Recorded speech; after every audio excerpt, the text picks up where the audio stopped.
Hi friends, ಹೇಗಿದ್ರೆಲ್ಲರೂ. ಇವತ್ತಿನ ವಿಡಿಯೋದಲ್ಲಿ ನೀವು ಪ್ರೆಗ್ನೆನ್ಸಿನ ಲೇಟಾಗಿ ಅಂದರೆ ಮೋರ್ ದ್ಯಾನ್ 35 ಇಯರ್ಸ್ ಆದ ನಂತರ ಏನಾದರೂ ಪ್ರೆಗ್ನೆನ್ಸಿಗೆ ಪ್ಲ್ಯಾನ್ ಮಾಡಿದರೆ ನಿಮಗೆ ಮತ್ತು ಮಗುವಿಗೆ ಯಾವ ರೀತಿ ಸಮಸ್ಯೆ ಉಂಟಾಗುತ್ತೆ ಅನ್ನೋದರ ಬಗ್ಗೆ ಡೀಟೇಲ್ಸಾಗಿ ಇವತ್ತಿನ ವಿಡಿಯೋದಲ್ಲಿ ತಿಳಿಸ್ಕೊಡ್ತಾ ಹೋಗ್ತೀನಿ.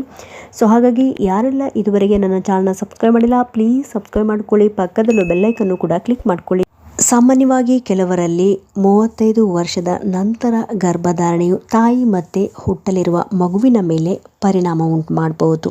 35 ವರ್ಷದ ನಂತರ ಗರ್ಭಧಾರಣೆಯು 30 ವರ್ಷಕ್ಕಿಂತ ಕಡಿಮೆ ವಯಸ್ಸಿನ ಮಹಿಳೆಯರಿಗಿಂತ 2 ಪಟ್ಟು ಹೆಚ್ಚು ಗರ್ಭಪಾತವಾಗುವಂಥ ಸಾಧ್ಯತೆಗಳಿರುತ್ತೆ. ಈ ರೀತಿಯ ಸಮಸ್ಯೆ ಎಲ್ಲರಲ್ಲೂ ಕಾಣಿಸ್ಕೊಳ್ಳೋದಿಲ್ಲ, ಕೆಲವರಲ್ಲಿ ಕಾಣಿಸ್ಕೊಳ್ಬೋದು. ಮತ್ತು ಕೆಲವರಲ್ಲಿ ಯಾವುದೇ ರೀತಿಯ ಸಮಸ್ಯೆ ಉಂಟಾಗದಂತೆ ಅವರು ಯಶಸ್ವಿಯಾಗಿ ಗರ್ಭಧಾರಣೆಯಾಗಿ ಒಂದು ಮುದ್ದಾದ ಮಗುವಿಗೆ ಜನ್ಮ ನೀಡ್ಬೋದು. ಹಿಂದಿನ ಕಾಲದಲ್ಲಿ ಮಹಿಳೆಯರು ಬಹುಬೇಗ ಮದುವೆಯಾಗಿ ಬೇಗ ಮಗುವನ್ನು ಕೂಡ ಪಡೆಯಲು ಇಚ್ಛಿಸುತ್ತಿದ್ದರು. ಆದರೆ ಇಂದಿನ ಯುಗದಲ್ಲಿ ಮಹಿಳೆಯರು ಸ್ವಾವಲಂಬಿಗಳಾಗಿದ್ದು ಸಾಂಸಾರಿಕ ಜೀವನಕ್ಕೆ ಹೆಚ್ಚಿನ ಆಸಕ್ತಿಯನ್ನು ತೋರದೆ ತಮ್ಮ ವೃತ್ತಿ ಜೀವನದ ಕಡೆಗೆ, ಗುರಿಯ ಸಾಧನೆ ಕಡೆಗೆ ಹೆಚ್ಚಿನ ಒಲವನ್ನು ತೋರ್ತಾರೆ. ಇದರಿಂದ ಏನಾಗುತ್ತೆ, ಮದುವೆ ಕೂಡ ಅವರು ಲೇಟಾಗಿ ಆಗ್ತಾರೆ. ಅದರಿಂದ ಅವರಿಗೆ ಮಗು ಕೂಡ ಅವರು ಲೇಟಾಗಿ ಪ್ಲ್ಯಾನ್ ಮಾಡ್ಬೋದು. ಆದರೆ ಕೆಲವರಿಗೆ ಈ ಒಂದು 35 ವರ್ಷದ ನಂತರ ಪ್ರೆಗ್ನೆನ್ಸಿ ಇರ್ಬೋದು ಅಥವಾ ಗರ್ಭಧಾರಣೆ ಅನ್ನೋದು ಸ್ವಲ್ಪ ಕಷ್ಟಕರ ಅಂತ ಹೇಳ್ಬೋದು. ಯಾಕಂದರೆ ಮಹಿಳೆಗೆ ವಯಸ್ಸಾದಂತೆ ಅವರ ಮಹಿಳೆಯ ಫಲವತ್ತತೆಯ ಸಾಮರ್ಥ್ಯ ಇರ್ಬೋದು ಅಥವಾ ಮೊಟ್ಟೆಯ ಗುಣಮಟ್ಟ ಕೂಡ ಕಡಿಮೆ ಆಗ್ತಾ ಹೋಗುತ್ತೆ. ಇದರಿಂದ ಏನಾಗುತ್ತೆ, ಕೆಲವರಿಗೆ ನ್ಯಾಚುರಲ್ ಆಗಿ ಕನ್ಸೀವ್ ಆಗಲಿಕ್ಕೆ ಕಷ್ಟ ಆಗುತ್ತೆ. ಹಾಗಾಗಿ ಅವರು IVFನಂಥ ಮೊರೆ ಹೋಗಬೇಕಾಗುತ್ತೆ. ಅಂದರೆ ಕೃತಕ ಗರ್ಭಧಾರಣೆಗೆ ಅವರು ಒಳಗಾಗಬೇಕಾಗತ್ತೆ. ಇದರ ಹೊರತಾಗಿ ಅಂಥವರಲ್ಲಿ ಗರ್ಭಪಾತದ ಸಮಸ್ಯೆ ಕೂಡ ಉಂಟಾಗ್ಬೋದು.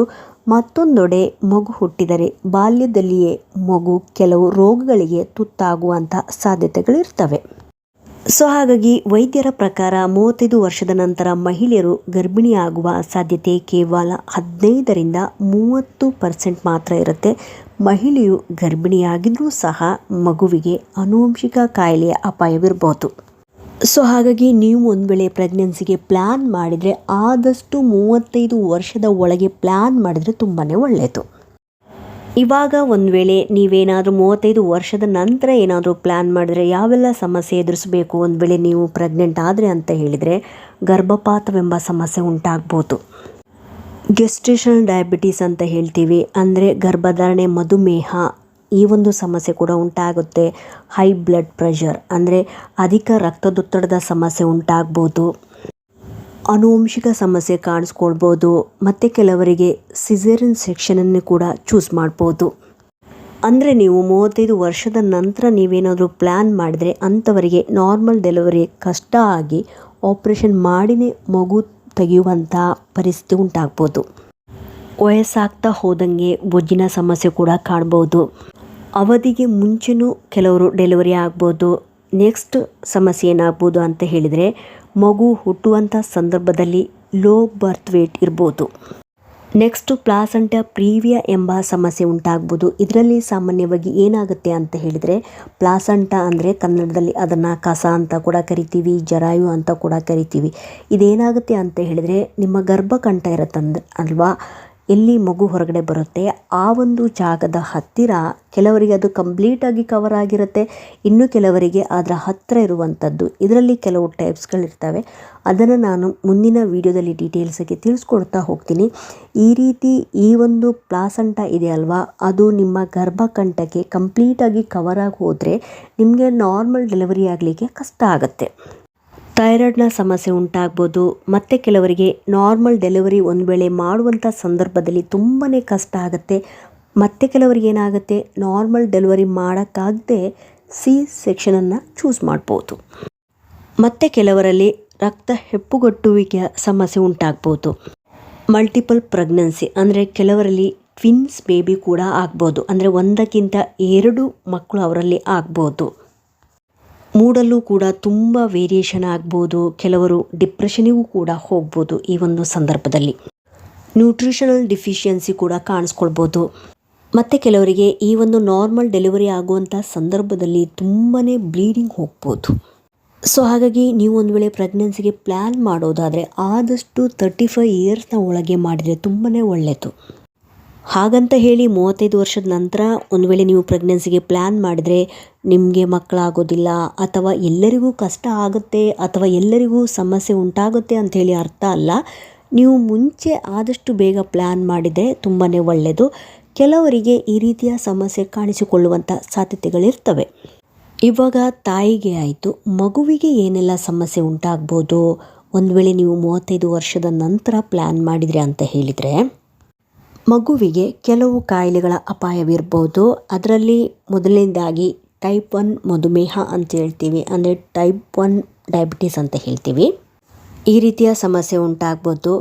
ಮತ್ತು ಕೆಲವು ಸಂದರ್ಭದಲ್ಲಿ ಮಗುವಿಗೆ ಡೌನ್ ಸಿಂಡ್ರೋಮ್ನಂಥ ಸಮಸ್ಯೆ ಉಂಟಾಗ್ಬೋದು. ಅದರಲ್ಲಿ ದೈಹಿಕ ಮತ್ತು ಮಾನಸಿಕ ಬೆಳವಣಿಗೆಯ ದೋಷ ಉಂಟಾಗುತ್ತೆ. ಈ ಕಾಯಿಲೆಯಿಂದ ಮಗುವಿಗೆ ಹುಟ್ಟಿನಿಂದಲೇ ಮಾನಸಿಕ ಅಸ್ವಸ್ಥತೆ ಉಂಟಾಗ್ಬೋದು. ಮತ್ತು ಕೆಲವು ಮಗುವಿನಲ್ಲಿ ಥೈರಾಯ್ಡ್ನ ಸಮಸ್ಯೆ ಕೂಡ ಕಾಣಿಸ್ಕೊಳ್ಳುತ್ತೆ. ಹಾಗಂತ ಇವಾಗ 35 ವರ್ಷದ ನಂತರ ಯಾರೆಲ್ಲ ಪ್ಲ್ಯಾನ್ ಮಾಡ್ತಾರೆ ಅಂಥವರಿಗೆ ಈ ರೀತಿಯ ಮಗು ಹುಟ್ಟುತ್ತೆ ಅಥವಾ ಅವರಿಗೆ ಈ ಒಂದು ಪ್ರೆಗ್ನೆನ್ಸಿ ಸಮಯದಲ್ಲಿ ಕಷ್ಟ ಆಗುತ್ತೆ, ಡೆಲಿವರಿ ಸಮಯದಲ್ಲಿ ಕಷ್ಟ ಆಗುತ್ತೆ ಅಂತ ಹೇಳಲಿಕ್ಕೆ ಆಗೋದಿಲ್ಲ. ಕೆಲವರಿಗೆ ಯಾವುದೇ ರೀತಿ ಸಮಸ್ಯೆ ಉಂಟಾಗದಂತೆ ನಾರ್ಮಲಾಗಿ ಡೆಲಿವರಿಯಾಗಿ ಒಂದು ಹೆಲ್ತಿ ಬೇಬಿ ಹುಟ್ಬೋದು.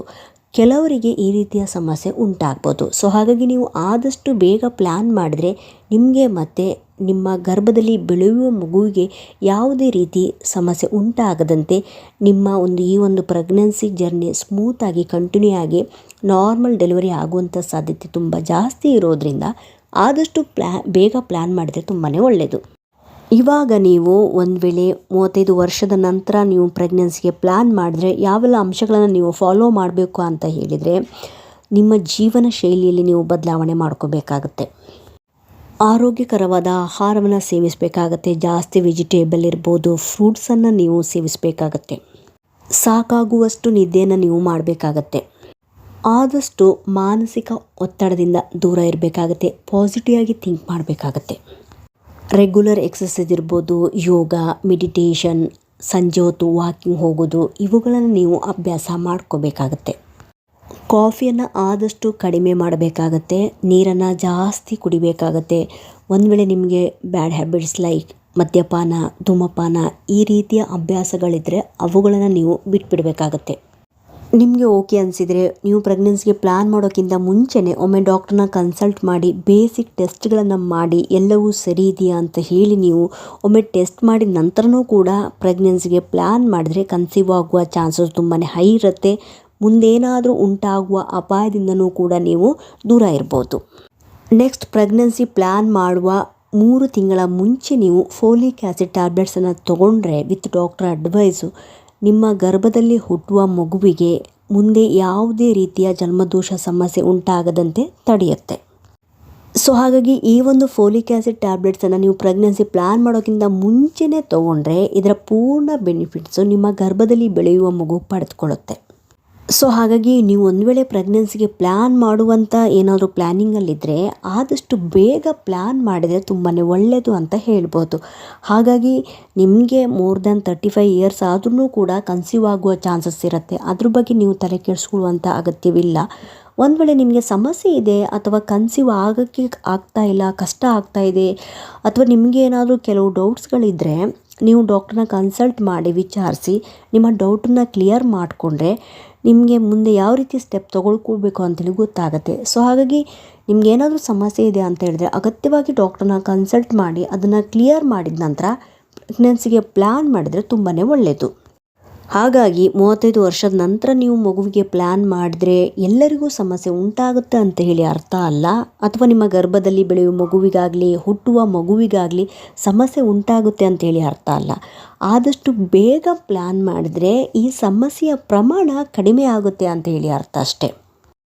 ಸೊ ಇವತ್ತಿನ ವಿಡಿಯೋದಲ್ಲಿ ತಿಳಿಸಿರುವಂಥ ಈ ಒಂದು ಇನ್ಫಾರ್ಮೇಷನ್ ನಿಮಗೆ ಇನ್ಫಾರ್ಮೇಟಿವ್ ಅನಿಸಿದ್ದಲ್ಲಿ ಪ್ಲೀಸ್ ಸಬ್ಸ್ಕ್ರೈಬ್ ಮಾಡೋದನ್ನು ಮರಿಬೇಡಿ. ಸಿಗ್ತೀನಿ ಮುಂದಿನ ವಿಡಿಯೋದಲ್ಲಿ. Thank you so much friends.